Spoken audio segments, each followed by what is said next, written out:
Okay, I'll call to order the regular council meeting Tuesday, September 19th, 2023, 7 p.m. We'd like to take this opportunity to acknowledge the traditional territories of the Indigenous peoples of the Treaty 7 region and the Métis Nation of Alberta, Region 3. We respect the histories, languages, and cultures of the First Nations, Métis, Inuit, and all First Peoples of Canada whose presence continue to enrich our community. Okay, item 2.1, the agenda for September 19th, 2023. Any changes to the agenda? If there are no changes, can I get a motion, please?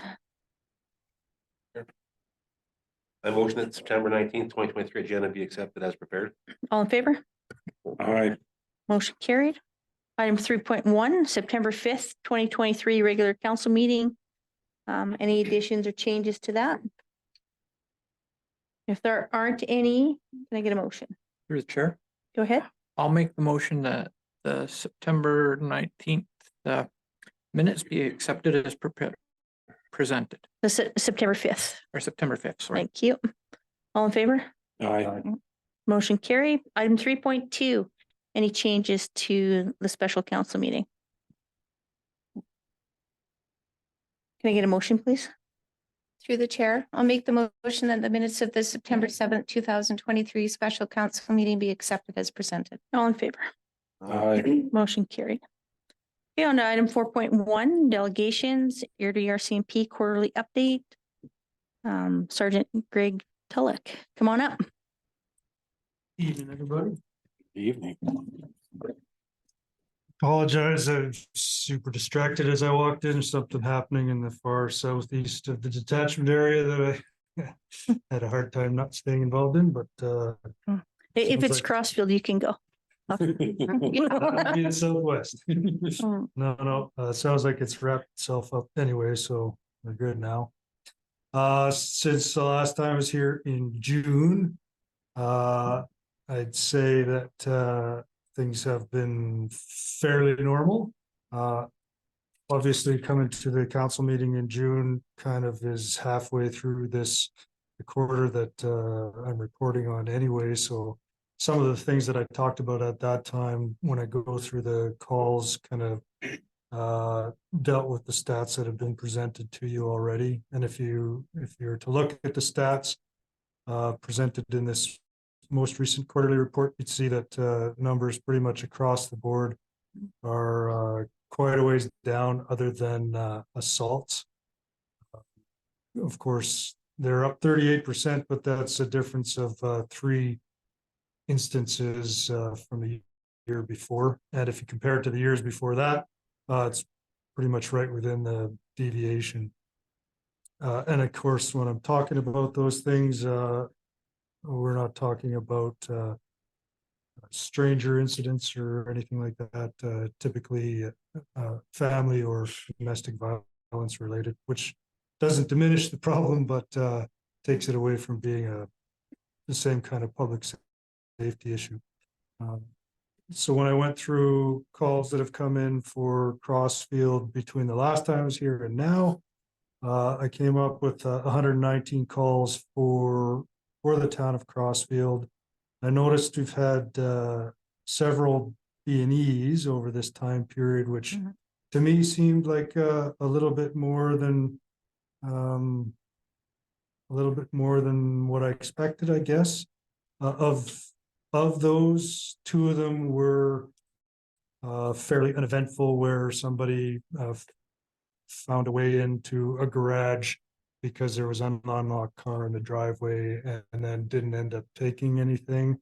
Of the other ones, there was 5 of them where there was an actual B&E, maybe involving a stolen vehicle or some stolen things out of like the Esso down the street, etc. like that. Of those, I see that we have identified a suspect in 1. Problem with B&Es is that they're exceedingly frustrating trying to find somebody involved, especially when it's one of those bad guy with stolen vehicle going up to a business and then dumping the vehicle later. It leaves very little for us.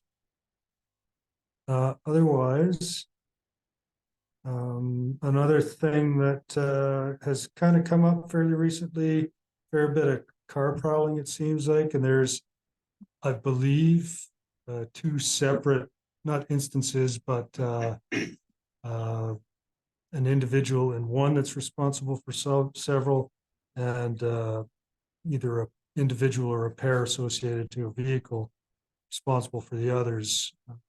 I was told that we have some information that's probably going to lead to us dealing with the individual.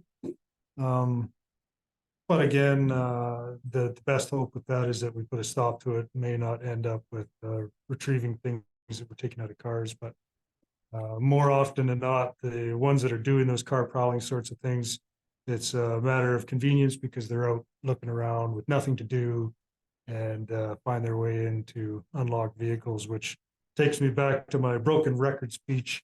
As always, anytime it's possible to get the word out, which is something we do, but through the towns as well.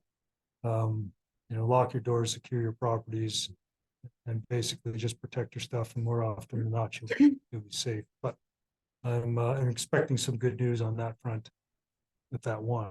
Anyway. Well, that's good to hear. And I think on the flip side of that too, I mean, I get lock your vehicles and everything else, but the onus is on the person stealing. Absolutely. And I would rather have them found and not in our community anymore. Although, based on the age that this person might be, I'm sure they're going to be in our community for a while. You're 100% right. It all does come down to that. And unfortunately, my experience with these instances is kind of like you've implied. Often young people, often out maybe when they probably shouldn't be, and unfortunately haven't kind of been reined in by mom and pa. So there's a whole bunch of facets to that problem, and it doesn't just stick to car prowling. There's all kinds of other things that can be managed through some solid parenting, but unfortunately, Right. It's not necessarily your problem or mine. It's something that we just have to deal with. So I'm just curious, what kind of message to our residents can you put out there on the importance of reporting these incidents to you? Because if they're not reported, then it's pretty hard to find somebody or catch somebody or link them to other crimes. So maybe Yeah. if you can speak to that. And that's something that we talk about fairly regularly too, often during things like Rural Crime Watch meetings or Citizens on Patrol meetings.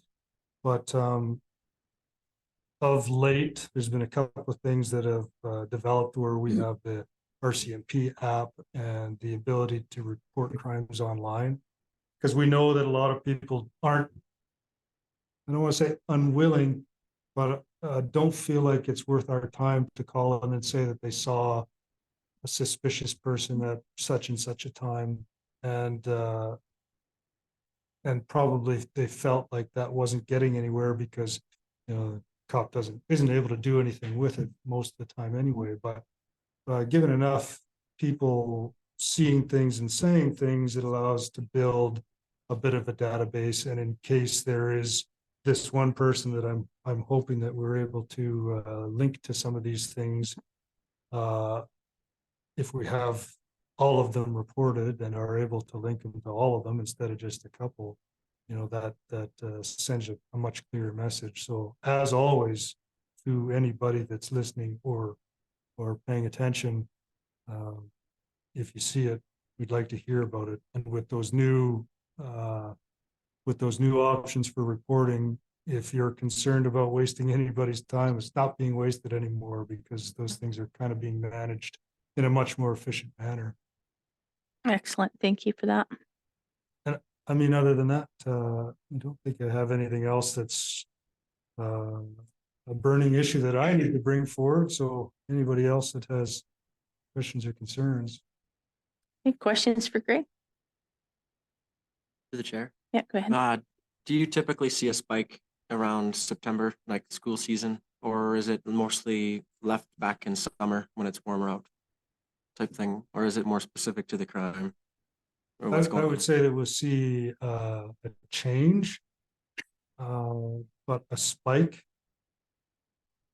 Like we may see that the change in the timeframes happens where through the summer, car prowlings might take place any night of the week.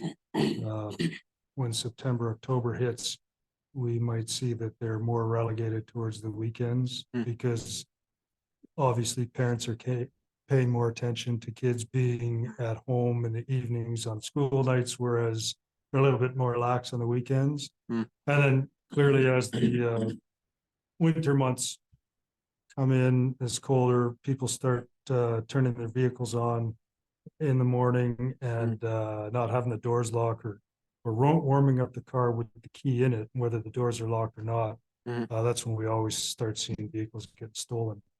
So to say that it's spiking, I don't think I would say that, but we might see that some of the instances are more consolidated certain times of the week. But I don't have the data in front of me to support No, that. that's Sure. fair enough. Mostly satisfying curiosity in that anyway. Appreciate it. So Greg, there's a perception, I think, in our community. We have the one RCMP that's here 40 hours a week, but we also get assistance from other patrols in the area. So maybe you can just speak to that and to speak to, they could be here in the day or nighttime or on weekends. There's like, maybe just flush that out a little bit. So as has been the case now for a better part of 2.5 years or so, the Airdrie detachment has been, I guess, amalgamated with the Bisker detachment, which has allowed our strength to increase from back when I used to be a watch commander, we would have 8 rural resources in total.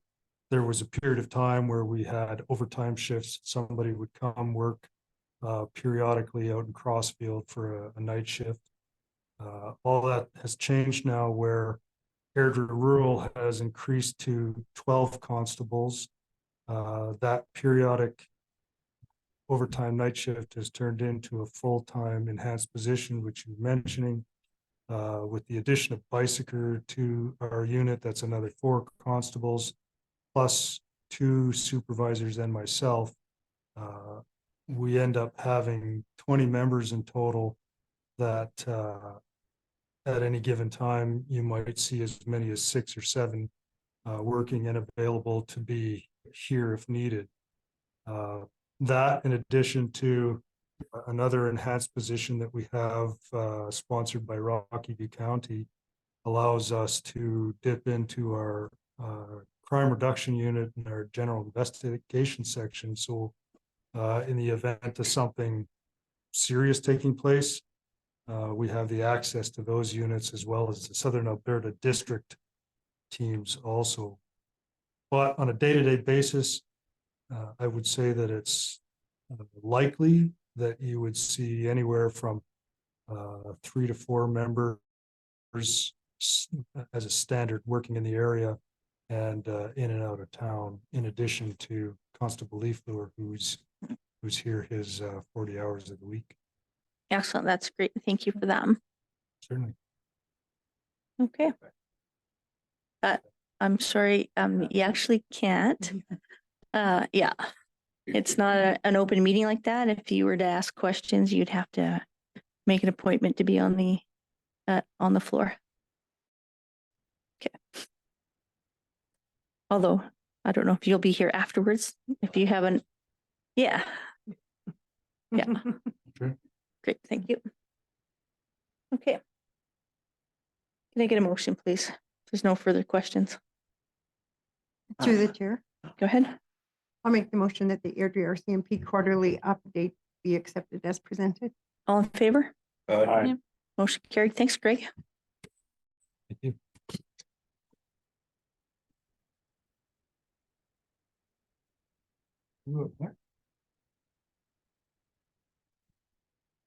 Join me for a minute, then? Sure. Yeah, there you go. Okay, Item 4.2, Nose Creek Watershed Partnership. Come on up. Sorry, I don't have your names. Madam Mayor, I'd like to do a quick introduction to the next delegation, if that. Yeah, absolutely. Okay, thank you. The town of Crossfield has been approached by the Nose Creek Watershed Partnership to act as the managing partner for a second Alberta Community Partnership grant. The town is the managing partner for the initial grant that was awarded in 2020. Attached to this report, council has been provided with a letter from the partnership co-chair, Clint Goodman, and the slide deck that you'll be seeing in the presentation that follows. Administration recommends that council continue to support the Nose Creek Model Project and that the town assumes the role of managing partner for the Alberta Community Partnership Intermunicipal Collaboration Grant application that is forthcoming.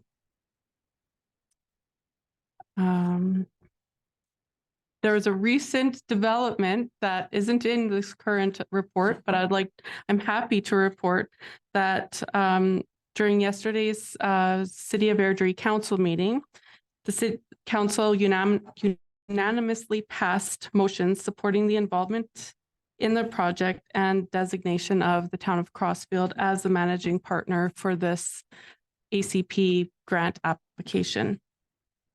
So it is my pleasure to introduce Sandy Ramirez. Oh my goodness. Thank you, Sandy.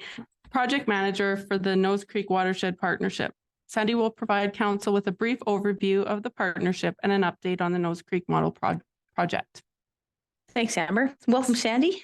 Thank you. Anytime you're ready. Great. So good evening, Mayor and councillors. It's my pleasure to be here on behalf of the Nose Creek Watershed Partnership.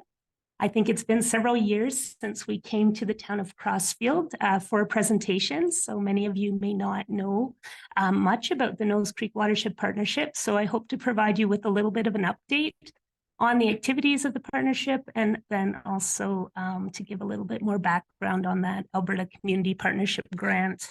I have a slide presentation here. I can't see it there, and I'm used to kind of following that. So excuse me if I fumble a little bit, but next slide. I think you have it in front of you as well. Okay. So the partnership itself formed in 1998. That means this year we're celebrating 25 years of working together as a partnership.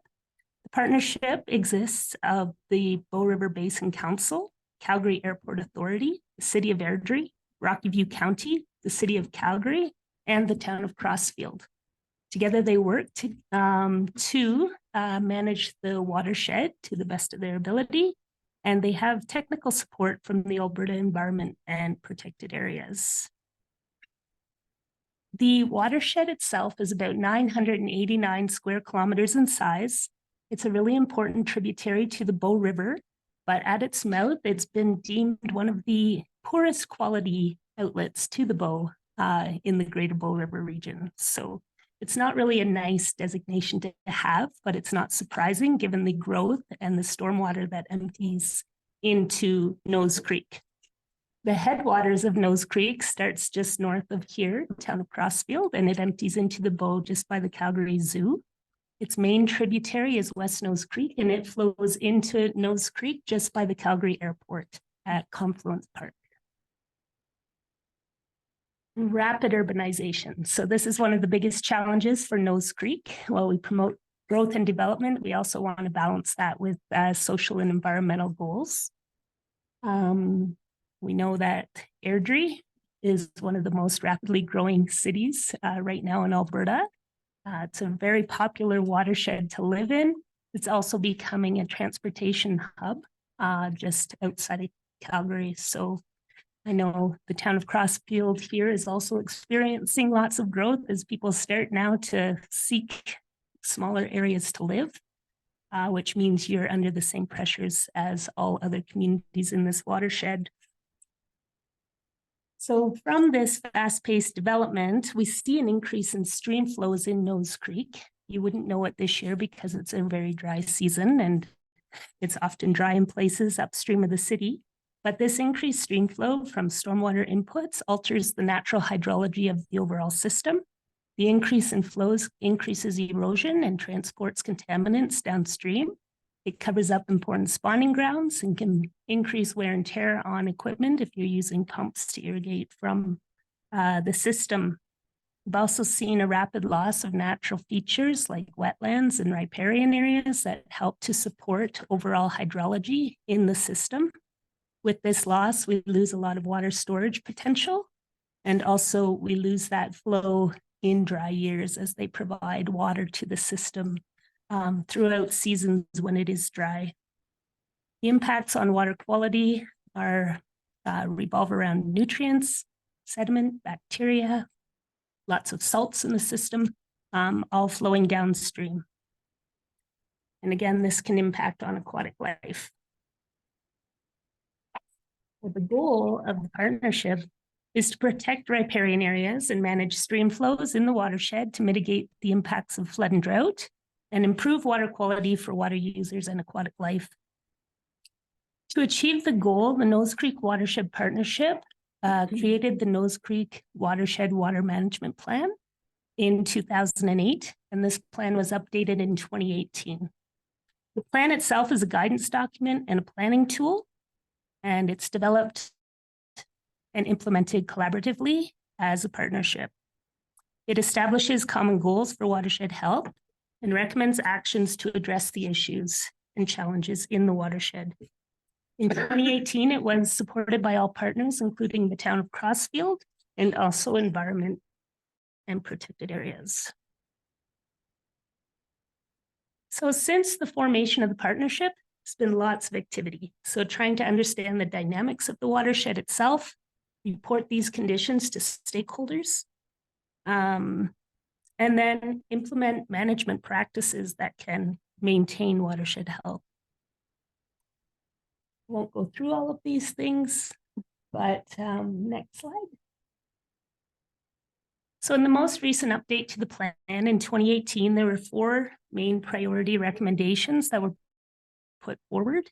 One was to complete a wetland inventory and valuation. The second was to develop the Nose Creek hydraulic and water quality model, which we call the Nose Creek Model Project for short. To implement and improve the water monitoring program that's in place. It's been sporadic with different folks monitoring the system through the years. And so it hasn't been consistent, and it's really hard to identify trends and processes that way. And then also to monitor riparian condition. So we did complete the wetland inventory and valuation with Dr. Irina Creed from the University of Saskatchewan. She had helped to develop the wetland framework with the Alberta Environment and Parks at the time. So she created the comprehensive inventory of wetlands and then valued those according to the Alberta wetland policy.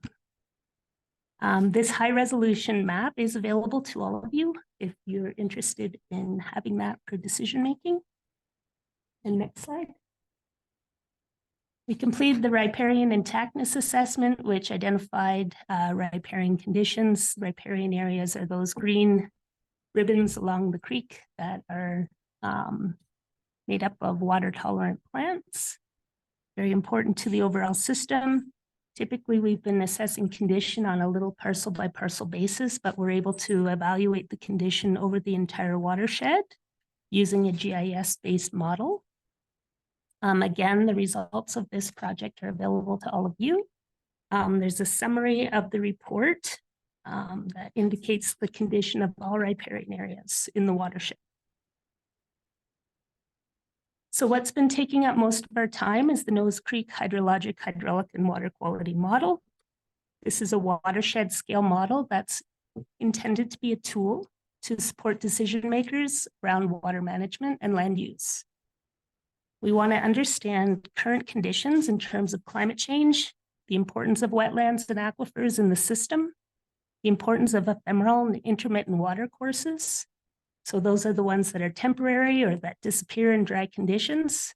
The intermittent systems are those that are interacting with groundwater and providing base flows to the system. And then we also want to understand water allocation and use in the basin at the watershed scale.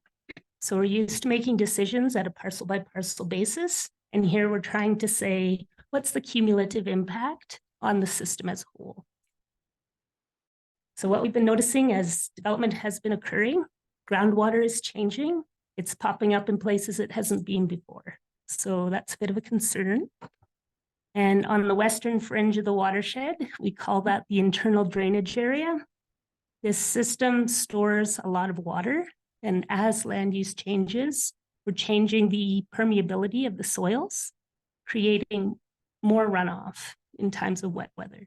So in the future, as the area develops, we want to be careful and manage that to balance the water storage and release. This model tool will evaluate watershed management strategies. And overall, we'll be building and maintaining a data inventory that will be available to all partners. And then at the end, we want to implement practices and be able to monitor and evaluate the implementation successes. There's been a lot of stakeholders who have asked, what has been the impact of all your work? We don't have a tool that can properly measure this. We know intuitively, we can see small improvements, but this tool will help to really quantify that impact. So the model project itself is developed in about 5 stages. The approach was to develop the model scoping study that outlined the approach for the future stages. From that, we identified 4 different models that will interact together: a hydrology, a hydraulics, a water quality, and models. So we're looking at hydrology over the rural and urban systems. So there's 4 models working combination. Go next slide. We hope to have the entire project done in 2026 and informing the next update to the Nose Creek Plan, which will be underway in the 2026 to 2028 time period. So what have we done? Next slide. From the work that was underway, it was clear that we needed more information to support the model. The bathymetry of the creek, so looking at the channel profile and how it might change over the years with the different development scenarios. We didn't have a full and comprehensive bathymetric survey, so we spent time to collect that information. It's very comprehensive and available to Town of Crossfield as well if you need that understanding. But the cross sections across the creek were done about every 20 meters from mouth to headwater. So it's pretty extensive. Next slide. We've also been working to collect improved water quality data. We had 4 different sites that have been monitored in the past, mainly in the city of Calgary. We've implemented 2 additional new sites, one downstream of Crossfield and the other upstream of the confluence with West Nose Creek. That's monitored by the Airport Authority. City of Airdrie also monitors 2 sites above and below their city. Next slide. The next piece was to develop the models. We hired BAR and KWL to work together to complete the model developments. Next slide.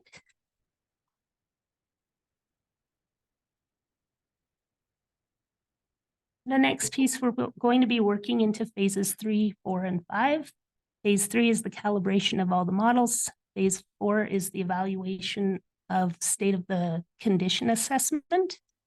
And phase 5 is to evaluate management scenarios that are going to achieve the goals set out by the partners.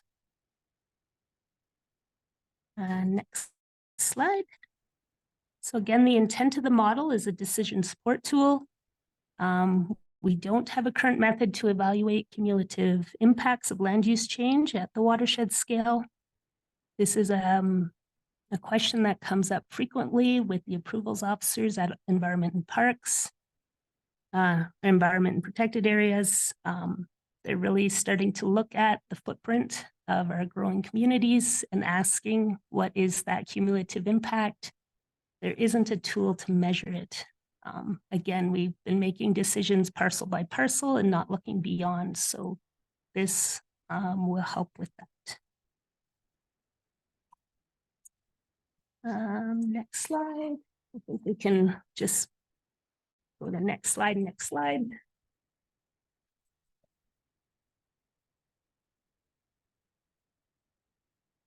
So while the focus has been on the development of this model tool for the last couple of years, we've been working away at different land management practices since 1988. So we're looking to see better water quality in the system, less sediment transported downstream, healthy riparian areas, trout migrating further upstream, and improved land management practices to support that. Next slide. Oh, next.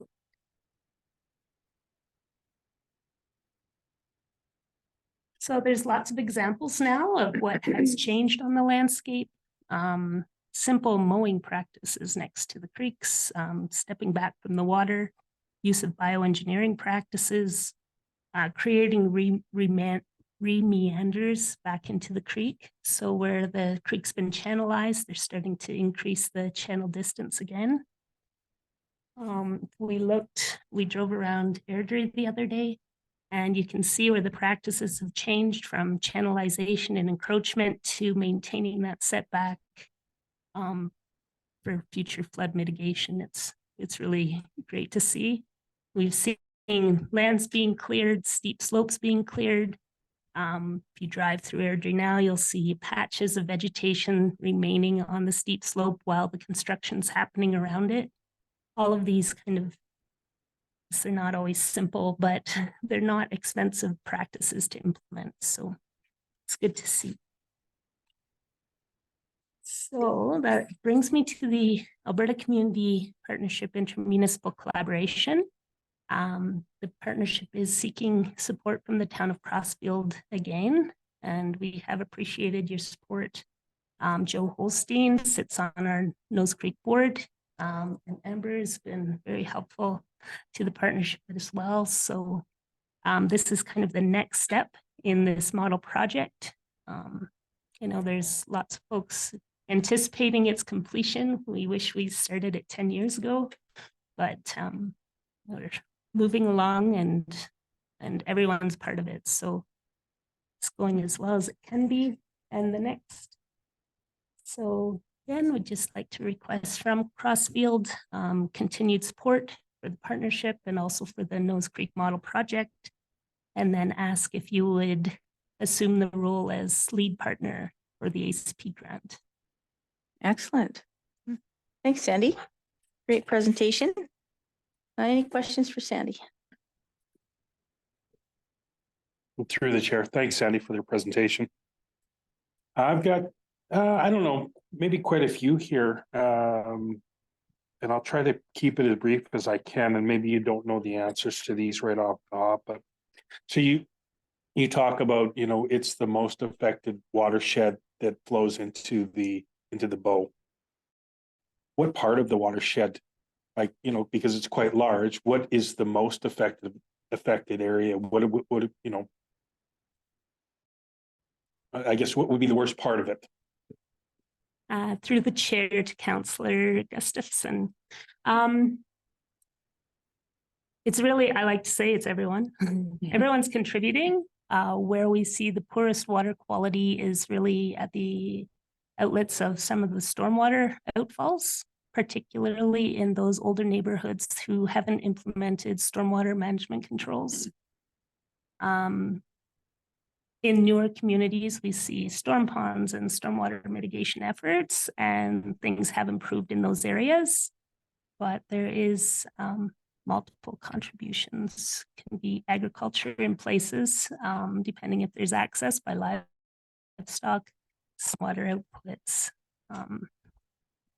So do we still see quite a bit of livestock going into that then?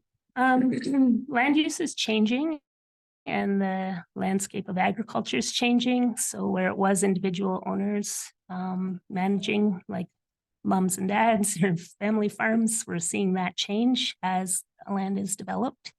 So there's a period where a farm may be transferred and that land has been purchased, but it's still in agriculture, but the people managing the livestock may not be actually living on the farm. So it's not managed in the same way. There is still quite a bit of livestock out there. It's surprising when you start to drive around, especially in West Nose Creek. Again, they also have changed practices. So in terms of the nutrient loadings from fertilizers and things, we don't see as big of an impact because people are trying to cost save on those things, not waste that nutrient. And yeah, there's places. I wouldn't say that it's rampant in terms of livestock access. I got just two more here, quick ones. So 25 years since the partnership was implemented. The percentage of increase of land that's being developed around the watershed versus the total watershed area of 989 square. So do you know how much land would have been developed between all the communities versus the total area? Yeah, I have that number. It's through the chair to Councillor Gustafson, about a third, I would say now. It's maybe 30%. So a 30% increase? Footprint. So a 30% is developed out of the total area. Okay. Don't quote me on that. Okay, no, I won't hold you to it. That's okay. And I just wondered, and it's more curiosity for me. How much did it cost to do the bathymetric survey? I'm just curious on what that cost to do. Through the chair to Councillor Gustafson, it was about 115,000. Okay. And it was a real deal, honestly. Yeah. Because it's a long ways. Yeah. I will give kudos to Compass Geomatics. They went above and beyond to, perfect. to do that. So. Yeah. Okay. Thank you. Any other questions for Sandy? To the chair. Yeah, go ahead. Oh, really? No, go ahead. Okay, right on. Thank you, Sandy. Let's appreciate coming in presenting. It's an awesome thing you're doing. You're mentioning, so I was unaware, but was Crossfield managing this before? Yeah. Okay. And then what is the work like? So the workload won't change on staff or people involved on our end going forward with this then? Through the chair to Councillor Brennan. It shouldn't. So we try to minimize the amount of time that's spent by sharing the load. So Amber's been really helpful in populating the applications, and I help with the content. Yeah. As well as it's reviewed by our board, so everyone has a chance to see it. Fantastic. But we try to minimize the amount of effort that's needed. Absolutely. Yeah. No, and that's just my lack of knowledge, I suppose. And then I was curious, so talking about like maintaining some of the natural features of the creek running through municipalities, like what are the actual setbacks that we're required to maintain away from those areas? Like when we do develop, I'm not even sure. Like when you're just trying to protect that, what do you recommend, or what has been the standard? Through the chair to Councillor Brennan, we recommend at least a minimum of 30 meters. We had a few different approaches, but most municipalities are trying to abide by the 30 meters. Really, you need to stay out of the floodplain, which can be up to 100 meters.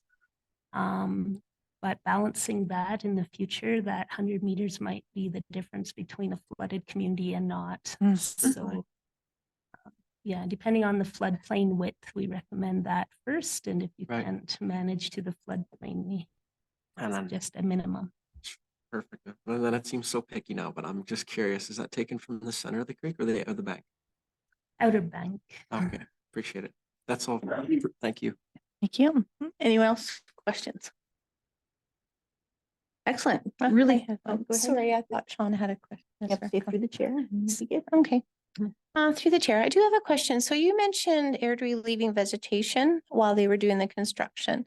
Mm. So do you recommend that anywhere? Like try to get as many construction, like with our new home builders, and to leave as much vegetation around the area that they're working with? Is that be a good thing to know? Through the chair to Councillor Fox. Really trying to minimize this sediment removal, and it depends on the site, but steep slopes, we're recommending to stay off the steep slopes altogether, and to identify those key areas like the wetlands and important vegetation on site where possible. Sometimes it's not possible, but where it can be done, yeah, we're Okay, recommending yeah, I was just that. thinking of some areas that we have where we have construction going on and we do have wetlands and, yeah, so Yeah, it's, the stripping and thank you. grading timing Yeah. too, that sometimes a community will be stripped and graded and then left, and the development doesn't actually occur in the same year sometimes, but that blowing soil and Mhm. all of those sorts of things Mm. can be mitigated. Thank you. Anyone else? Excellent. Well, thanks again, Sandy. Really good information. And any questions further around Crossville's role or our partnership? If there's not, can I get a motion, please? Through the chair. I move that council continue to support for the Nose Creek Watershed Partnership's intermunicipal decision to support system and modeling tool for managing land and water resources known as the hydrologic and hydraulic and water quality model, the Nose Creek Model Project, and that the town of Crossfield assume the role of managing partner for the Alberta Community Partnership Intermunicipal Collaboration Grant application on behalf of the Nose Creek Watershed Partnership with pending support from the Nose Creek Watershed Partnership municipal partners. Okay, all in favor? Aye. Motion carried. So thank you for all your hard work and your presentation. Crossfield's happy to continue to be a partner, protect our water sources. And I know that we have some really great staff helping you out, and some really good, efficient staff too. Great. Thank you so much, Thank you. Mayor and councillors. Thank you. Thank you.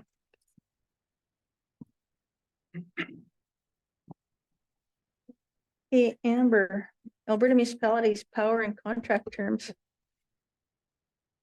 Thank you, Mayor. Good evening, Mayor and Council. The Town of Crossfield, through a motion passed by Council on June 21st, 2022, signed on to participate in the Alberta Municipalities Power Plus program for electrical utility. AM, or Alberta Municipalities, I'll refer to them as AM, has concluded the RFP process and now has a long-term locked-in rate of 6.95 cents per kilowatt hour for a 6-year term commencing on January 1st, 2024. The AM Power Plus program is available for municipal and nonprofit organizations' energy needs. The AM Energy program was launched when the province deregulated its electric utility industry to meet needs of its members. AM Power Plus negotiates on behalf of 120 members to supply natural gas, electricity, and green power. The RFP process commenced in mid-July 2022. Worldwide energy rates have been impacted by macroeconomic pressures such as the war in Ukraine, which has seen price increases of up to 20%. These pressures prolonged the RFP process and influenced the available rates and contract terms. The current fixed rate that the town is paying for energy usage is 11.2 cents per kilowatt hour. So this locked-in term commencing on January 1st is nearly half of what the rate we're currently paying. My recommendation for tonight is for council to accept this report as information. Thanks, Amber. Questions for Amber?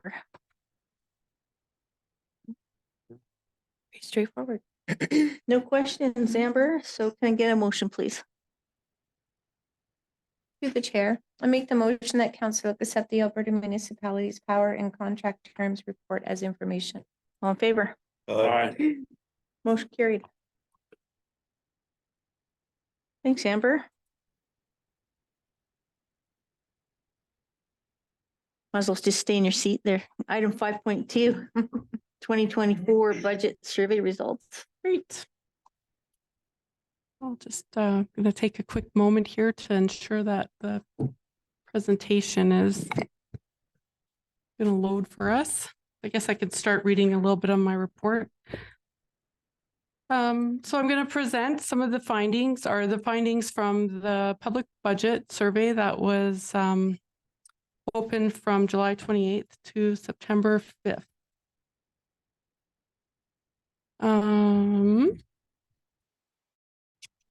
I guess this is the first budget survey, sorry, my apologies, that was conducted using internal resources. Based on an environmental scan, municipalities of all sizes prepare surveys for their residents where they ask for feedback regarding budgeting, taxes, service levels, and overall resident satisfaction, to name a few of the topics. Surveys range from short surveys, excellent, thank you, Lindsay, to very long, lengthy surveys, while other municipalities have consultants prepare, conduct, and present the survey results. Others perform the functions internally. So in this case of the initial Town of Crossfield budget survey, it was done using internal resources, developed internally, presented through a system that we had already had internally, and reported to by internal resources. So we'll get started on our on the presentation. So as I mentioned, the budget survey ran from July 22nd to September 5th. Town businesses and residents, business owners and residents were invited to provide input through an online survey. The average length to complete the survey was 6 minutes. And in total, we had 289 responses, including 3 paper copies of the survey that were submitted. The objectives of this initial budget survey were to encourage public engagement, to promote transparency, and to involve residents and businesses in the budgeting process. Information collected from the survey will help inform council decisions based on what the community values most. Now we'll get into the questions. The first survey question was, which statement best describes your position regarding property taxation in Crossfield? There were 4 optional answers, or sorry, 4 answers for this question. The first being, I support a tax increase in order to enhance services. I support a tax increase in order to maintain services. I do not support a tax increase and wish to reduce services. And the 4th option is, I am not sure. Of the respondents, 44% support a tax increase. 36% do not support a tax increase, and 20% of respondents were not sure.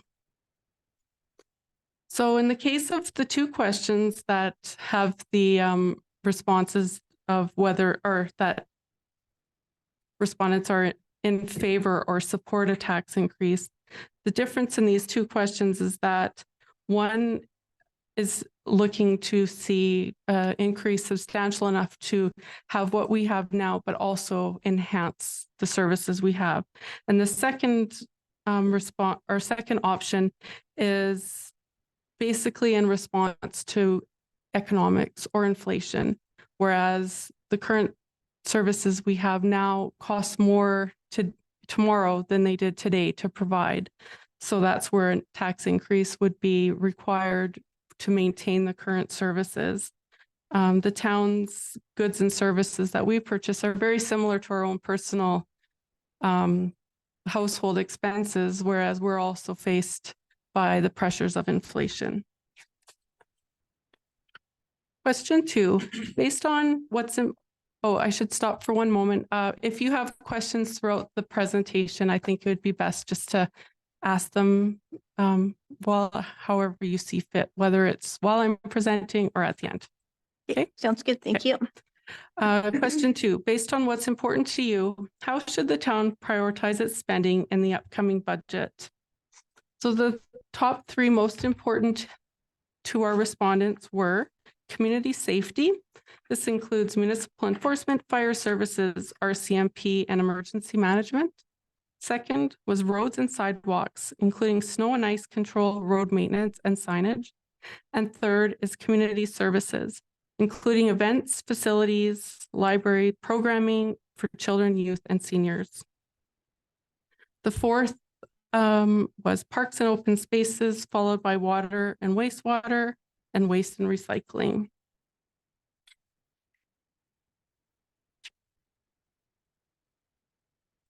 Just want to keep up with myself here.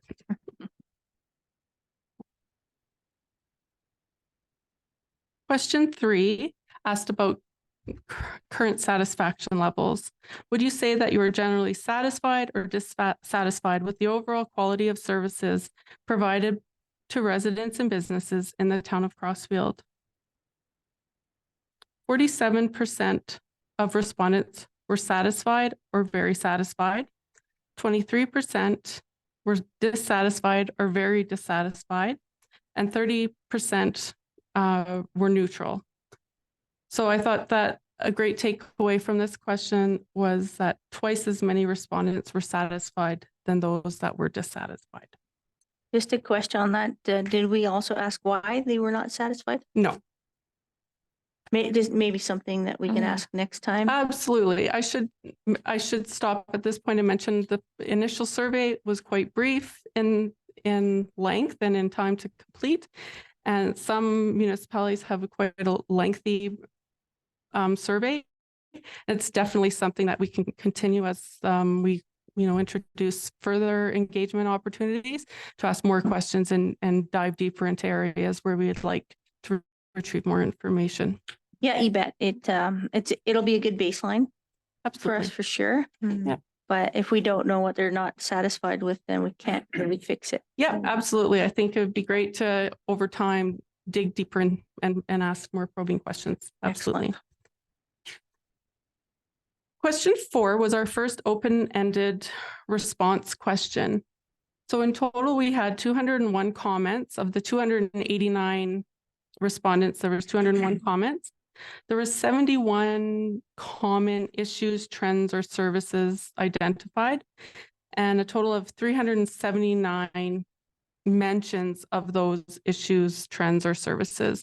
Oftentimes, a comment included several different topics, so that's why you'll see that number. Of the highest priority or ranking, safety was number 1 at 18.7% of comments. So things like a lot of actually what the sergeant was talking about, crime or speeding, policing, night crime, break-ins, vandalism, stuff like that was mentioned, followed by roads, paving, maintenance, street lighting, potholes, alleyways. Recreation included topics such as recreation facilities, activities, dog park. There was quite a few mentions of taxes, and kind of some of those topics were inflation, economy, perceived high level of taxes. And there were some comments that actually didn't relate to our town's mandate. But I thought it was interesting that, there's maybe more education required to inform the public in general of what exactly it is the town is responsible for, and some of those things that fall outside of our mandate. Question 5, we asked whether respondents felt heard when they contacted the town with a question or concern. Even if you didn't like the answer, you felt treated with respect. So 40% of respondents agreed or strongly agreed that they felt heard and treated with respect. 16% disagreed or strongly disagreed, and 44% either had not had contact with the town or were neutral. Now, if we look at just those that have had contact, of those 71% felt strongly that they felt heard and treated with respect. So I thought that was quite a good baseline.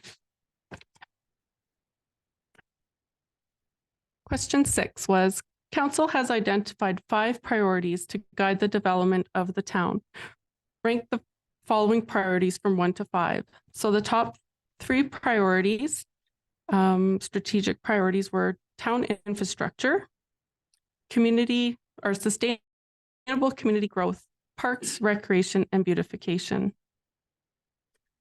So it's interesting to see which of those 5 priorities were, how they were rated. And, you know, as decision makers, we take that information and decide what to do next. So survey respondents were then asked to provide some information about themselves. The demographic information helps decision makers better understand background characteristics of the survey audience. So 22% of our respondents were under 35, 53% were between 35 and 55, and 25% were over 55. I'd just like to stop for a second and kind of reflect on that, because I think considering the our method of communicating the survey, I think that it's great that there's both the 22% of under 35-year-olds and then the 25% of over 55-year-olds that we reached with this survey, and that they were willing to engage with us. So I thought that was really great. I'd also like to just mention this. I think it's also aligns with our demographic. We do have a younger demographic here in Crossfield currently. So I see there's some really good alignment with that. Great. Well, and that's excellent, because then it shows that your sample is, a decent sample reflective of, the population. So that's excellent. 56% are female, 37% are male, and 45% have been living or operating in the town for 5 years or less, and 55% for 6 years or more. So I think that's great too, that it's spread across those folks that have that are newcomers versus those that have been here for an extended period. Oh, I did have a little note here that if we do continue with this format of survey in the future years, to ask additional questions, possibly qualifying if residents live and or own business in the town or not. I know that several of our neighboring municipalities do offer surveys similar to this, using the same tool actually, but they do ask some of those more qualifying questions just to, ensure that we know more about who our respondents are than just these 3 questions that were asked. So we asked a question about how our respondents like to consume or like to be communicated with. So how do they prefer to receive information from the town? This is useful as it helps us to determine which channels are most effective for communication. So our top was the newsletter or an email subscription. Social media was high. Town of Crossfield website also ranked quite high, followed by a newspaper, council meetings, word of mouth, and other. So digging a little deeper into what other means, we did actually put we have done flyers in the mailbox in the past, and that was one of the comments. Good old fashioned Canada Post mail also showed up. Water bill inserts, billboard sign at Banta Park, and some other means such as SMS, broadcasts and stuff like that. This survey was communicated on the town's website and Facebook page. Posters were placed in highly visible spots around town, and flyers were in the mailbox, dropped in all the mailboxes that allow flyers. Paper copies were also available at the town office, and we dropped paper copies off at the Golden Key Club and at both the lodge and the manor. So our final question was another opportunity for respondents to provide additional feedback. We had 78 comments on this last question. There was 41 distinct issues that were brought up and 129 issues mentioned. As I said in the last question, there's oftentimes many things that came up in one comment. So the interesting thing here, I thought, was that often there was many positive comments left by the respondents, which I thought was wonderful. They had comments around being very appreciative of activities, just in general, and that small town feeling that they enjoy and appreciate at the town of Crossfield. Taxes came up again relative to the perceived high tax rate of the value for taxes and tax increases. Communication was another hot topic, and also council was brought up, and in some cases just wanting to know more about council. So that was those were the questions that were asked and how the responses came in. So I think some of the takeaways here was a great response rate. We had 289 responses in our first attempt at this budget survey. That is equal to about 8% of Crossfield. As I mentioned previously, especially pleased with the proportion of under 25 and over 65, considering the delivery method. In some of my research, I was looking at other municipalities, and one of them, for example, did a phone survey. So the majority of the respondents were older. And those respondents also preferred to call the town for information. So it's, you know, depending on how you approach people will determine the answers or the output of your survey. So it's quite interesting, but definitely that is a challenge that we all face in these days, and how to communicate with the broadest cross section of our people. This is a great benchmark. So it's I think this first budget survey was form a baseline. And by continuing to offer this type of engagement, we can see how things shake up and how we compare to ourselves, which is, I think, just as important as how we compare to others, right? See that continuous improvement and be able to measure, just like that the sampling of the watershed. It's just seeing how things change over time. And if you have a baseline, then you can measure what you're doing. So I think it's really good. And whether to continue the conversation, whether it's positive or negative feedback, it's great that we're getting feedback. It's better to have an engaged public than one that isn't. So I think any feedback helps us be better in the future. So what's next? Administration will incorporate some of the feedback from the survey into the 2024 operating capital budgets. Those capital budgets will be coming to council for the council budget committee meetings in October. Based on council's feedback from those meetings, administration will adjust budgets and bring them forth in November for approval of the interim operating budget and the 2024 capital plan. And finally, in April 2024, council will approve the final 2024 operating budget based on new information that comes through over the winter, such as the provincial budget, 2024 assessment data, and we'll adjust things accordingly as necessary. So finally, I'd like to say thank you. Administration and council would like to thank those who took time to complete the 2024 municipal budget survey. The feedback received today will help shape the Crossfield of tomorrow. Excellent. Thanks, Amber. Really good job. Thanks for taking that initiative and putting it out there. I agree with you. We need feedback, whether it's positive or negative, so that we can do a better job for Crossfield and our residents and our growth. So just a really deep appreciation for the work that you've done. Thank you. Questions for Amber? No. Okay, no questions. Amber, can I get a motion, please? Good chair. I motion that council accepts the 2024 budget survey results as information. All in favor? Aye. Motion carried. All right, item 5.3, setting budget 2024 committee meetings. Amber. Thank you very much, Mayor Harris. Administration is proposing the budget committee meetings be held in council chambers on Tuesday, October 24th and Wednesday, October 25th, starting at 7 p.m. each night.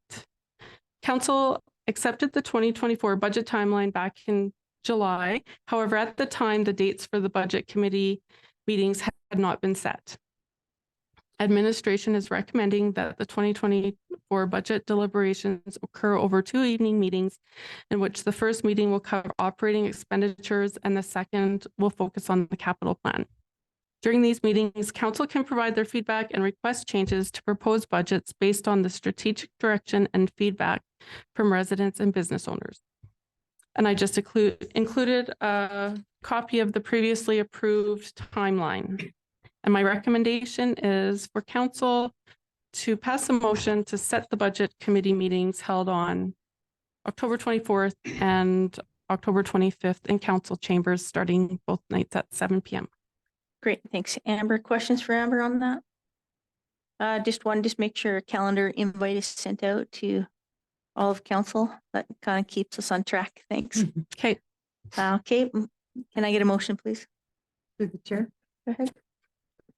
I move that the budget 2024 committee meetings be held in council chamber on Tuesday, October 24th, 2023, and Wednesday, October 25th, 2023 at 7 p.m. All in favor? Aye. Yeah, motion carried. Thanks, Amber. You're welcome. And 5.4, Crossfield Recreation Board priorities, Russ. Thank you, Mayor Harris. Good evening, council. As council is aware, if you remember, administration initiated a Parks and Recreation needs assessment in 2022 with Expedition Management Consulting. The process gathered information from local residents to identify recreation facility and programming needs and wants that are important to the community. The list of recreation facility needs and wants was provided to the Crossfield Recreation Board, and over the past several months, administration has worked with the board to help prioritize this list. There's several criteria that was used to help develop the list of recreation priorities. They're there in front of you. I won't go through all of those. But with all of those factors being considered, the Crossfield Recreation Board has developed the attached list of recommended recreation priorities for council's consideration for future planning and budgeting. Along with the Parks and Recreation Needs Assessment, this prioritized list will be used by administration to help plan and recommend budget for upgrading existing recreation facilities, as well as adding additional recreation facilities in the future. Administration recommends that council accept for information the recreation priorities as recommended by the Crossfield Recreation Board. I guess just to give you a quick idea of some of the criteria, just to kind of explain it a little bit, it was split into 3 priority categories just to keep it relatively simple and straightforward. So priority 1, some examples of criteria would be that it could be achieved in a relatively short time frame. It's relatively low capital cost or no capital cost, maybe just in operating. Has relatively low operating and maintenance costs. Could be that an investment in an existing facility is required soon to maintain operation or viability of that facility. It's a relatively quick and simple solution to provide a unique or a new opportunity for the community. So those are some of the things that we looked at and tried to have the Recreation Board focus on as far as what they were trying to put forward for recommendations on how to ensure that the wants and needs that were identified in that needs assessment are brought forward to council and administration and kind of in a way that we can start picking away at them in a logical way. So that's that. If council has any questions regarding that, I can answer. Thanks, Russ. Just to add to Russ's presentation, the rec board also looked at what is the town already doing? Right. Like what have we done recently that after the the needs assessment went out? What have we already accomplished and what are we already currently working on and what's in that budget? So those were some of the things that they considered when they did their priorities as well. Yeah, and sorry, yes, that's a very good point that I should have brought up that, yeah, there were other priorities and more specifically in the priority 1 category, which is the things that should be dealt with soonest. Things like pathways, well, we're already working on that. We're developing a pathway plan. Tennis and pickleball court upgrades, we're working on that. Dog park upgrades, those are also being worked on. So those are still in the priority 1 category, but the rec board just kind of felt that we're already addressing those. We probably don't need to repeat it. So That's right. All right, questions for Russ? Through the chair. Go ahead, Councilor Brennan. Would any of this have been influenced by the survey at all, or no? Or is that was at the same time and it wasn't? like the needs assessment? Yeah. Or the previous the budget. the budget survey? Yeah. No, through the chair to Councilor Brennan. Yeah. No, this was the items that you'll see in this list are actually from the needs assessment that was done in 2022. My bad. Sorry. Yeah. Yeah. There's just comments related to that I read, so it would be convenient to have it there. Yeah, and it could be that people who responded to the budget survey also were involved in the this needs assessment survey, so they'd have similar. And it could be, and the other thing it also could be is that they didn't know that we were addressing these items, put it in this, but it's nice to see that there's some alignment Right. between this survey and the recreation needs survey. Certainly. Right on. Okay, any further questions? Is there? Yeah, Councilor Knight. Russ, if items fall under priority 1, 2, or 3, that doesn't necessarily mean that we're just gonna continue on priority 1, right? That's just making a focus on where we put some of these projects, right? Right, correct. So, and it doesn't mean that a priority 3 couldn't move up to a 2 or maybe even a 1, depending on grant funding that we may receive. Right, it just means that Crossfield, like the administration and council, can now plan for recreation in a concise manner for Crossfield.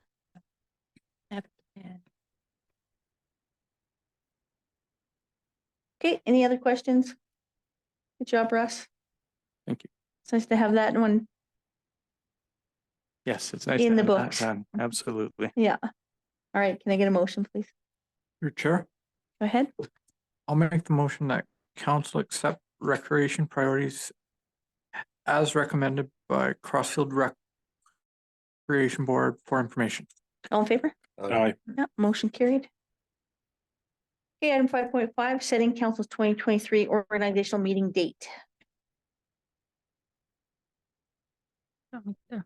Evening, council. As per section 192 of the Municipal Government Act, council must hold an organizational meeting annually, not later than 2 weeks after the third Monday in October. Administration is providing the following recommended dates. Tuesday, October 17th, at 6 p.m. prior to October 17th regular council meeting, or Tuesday, October 24th at 6 p.m. prior to the 2024 budget meeting. That's all I got. So. All right, any questions for Amber? Or does council have a preferable date? Sorry. For the 24th, but it's up to you guys. Let's vote. Doesn't matter to me. As my own. Okay, want to make motion? Can I pick that date? I gotta throw it That's in why there. I'm asking you. Okay. Well then, needs text here. I make the motion that 2023 council organizational meeting be held on Tuesday, October 24th, 2023, with the regular council or the 2024 budget meeting to follow. Would be the budget. Yeah. Will be held on Tuesday, October 24th with the 2024 budget meeting. Thank you. Okay, all in favor? Aye. Motion carried. Thank you. All right, Mayor and council business. I just attended the chamber golf tourney on Friday. Good times, really good support and sponsorship. by the community and businesses. So that was just a ton of fun. It was nice to see a lot of our own town people there and some people from outside of town and even our own Airdrie mayor who always participates in this golf tournament, which is really nice to see somebody else here. I also attended the wellness event on Sunday in Crockett Park. That was well attended. Really good event, like for the community, lots of families and little kids coming out, just even some of the neighbors walking down without kids, get a hot dog and just, you know, talking about wellness. So that was good. I had my South Central Mayor's meeting last week. One of the topics that we talked about was small towns having a bigger voice at Alberta municipalities and forming a small towns mayor caucus. So that's in the works. We're advocating for that. We want to have a bigger voice, just like the mid cities and the two large cities collectively. And we have a lot of the same issues. So we're hoping to address that and move forward with a bigger voice. Attended the rec board meeting and you saw the result of that. So that was good. And that's it for me. Oh, yes. Thank you. I was at Community Fest as well, which was another really good event with downtown. And there's quite a few booths out there. I don't know how many there was. Do you, Russ? I believe Eris said she had about 30. Yeah, which I think is an Yeah. increase from last year. Yeah, the previous year was low 20s, like 22 or 23. Yeah. Maybe even Mhm. 21. It was just over 20. Yeah, but I think overall, I think the community liked it. I think the businesses that participated, it was good for them. So, you know, really good. Okay, Deputy Mayor Fox. Yes, I as well attended the CrossFit Community Fest and I agree with Mayor Harris. And it was nice to see the community support. There was a lot of families down there, the kids having fun and the hula hoops with the seniors. And yeah, there was a lot. It was a good event. Calling me a senior because I was hula hooping. No, you wouldn't do it. We tried. I was hula hooping. Oh, we missed it. Oh, you had a good teacher. I remember that. So you never know. Okay, Councillor Brennan. I also attended Community Fest and really great event. Other than that, nothing further to report. Thank you. Councillor Gustafson. Well, with the Rocky Foundation, we finally have some residents at Abriel Place in Airdrie Nice. as of, the 6th, the 7th of, so the early part of this month. So it was exciting. I actually talked to a resident today and she is new from, actually moved from Regina and has lived in Airdrie for a little while, but now is living in the lodge and she just thinks it's fantastic. We do have a Rocky Foundation meeting tomorrow night, so just kind of recap on kind of what our summer events were happening and still continue to move forward on Cochrane Lodge. Good, Build. thank you. I do have one more item too, if I may. I've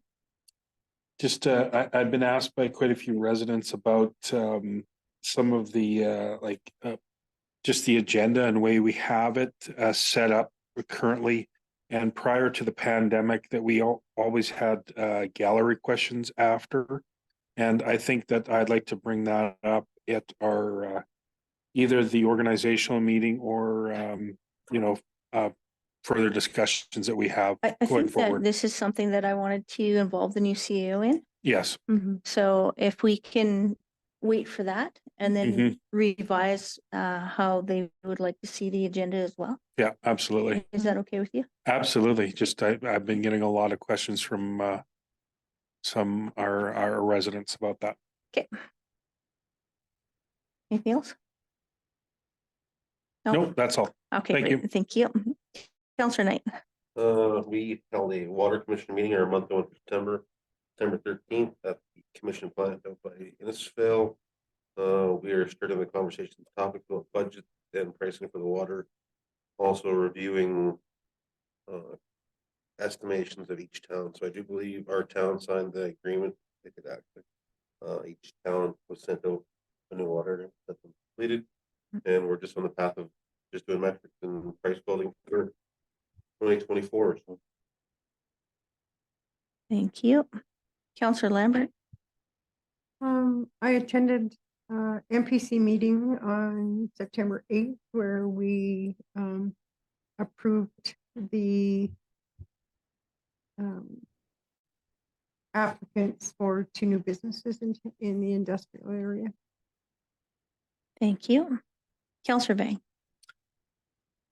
I too attended the community fest, even though I just caught the last end of it. And I also attended the Chamber of Commerce golf course, and James did a really good job of getting that organized. Excellent. Thank you. Hey, can I get a motion, please? You're the chair. Go ahead. I move that the mayor and council updates be accepted as presented. All in favor? Motion carried. Okay, there's no correspondence tonight. And I'll just go over the upcoming events. September 19th, FCSS Parent and Tot Playgroup at the Crossfield Community Center, 10:30 a.m. September 26th, Adulting 101 workshop begins. September 27th, senior swimming begins 12:15 to 3:15. Departing from the Crossfield Community Center. September 30th, Crossfield Farmers Market, Fall Market, 10 a.m. to 4 p.m. Crossfield Community Center. October 12th, Crossfield Paint Night, 6:15 to 8:30 at the Crossfield Community Center. $15 per person and registration is required. I believe that the event is sold out. Is it? I think so. Oh, that's good. Yeah. Nice. Okay, so do we need to?